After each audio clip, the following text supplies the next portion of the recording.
এনেকুৱা এটা 1.5-2 লিটাৰৰ পানী বটলৰ সহায়ত আপুনি আপোনাৰ কঁকালৰ চৰ্বি কম কৰিব পাৰিব লগতে আপুনি যদি ব্যায়ামকেইটা কৰে আপোনাৰ সম্পূৰ্ণ শৰীৰৰ চৰ্বিও লাহে লাহে কম হৈ যাব জানিব মন আছে নেকি কেনেকৈ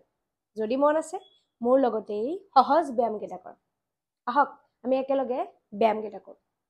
প্ৰথম ব্যায়ামটোৰ বাবে আপুনি ৱাল এখনত এনেকৈ হালি ল'ব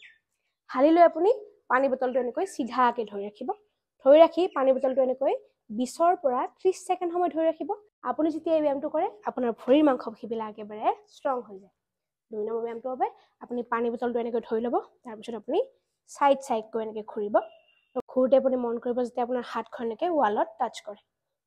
আৰু এনেকৈ আপুনি দুইটা সাইডে ব্যায়ামটো 10 পৰা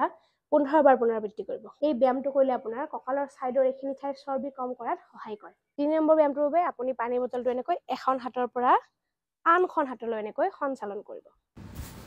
ব্যায়ামটো আপুনি দুইটা সাইডে 20 বাৰকৈ পুনৰাবৃত্তি কৰিব আপুনি মই শিকোৱাৰ ধৰণে ব্যায়ামকেইটা ট্ৰাই কৰি চালেনে যদি চালে কাইন্ডলি কমেন্ট কৰি জনাব আৰু আপুনি যদি এইকেইটা ব্যায়াম সদায় কৰি যায় নহয় আপোনাৰ কঁকালৰ চৰ্বিটো কম হ'বই লগতে আপোনাৰ শৰীৰৰ চৰ্বিও লাহে লাহে কম হৈ যাব বহুত জৰুৰী ভিডিঅ' কাইন্ডলি সকলোকে ভিডিঅ'টো শ্বেয়াৰ কৰিব থ্যাংক ইউ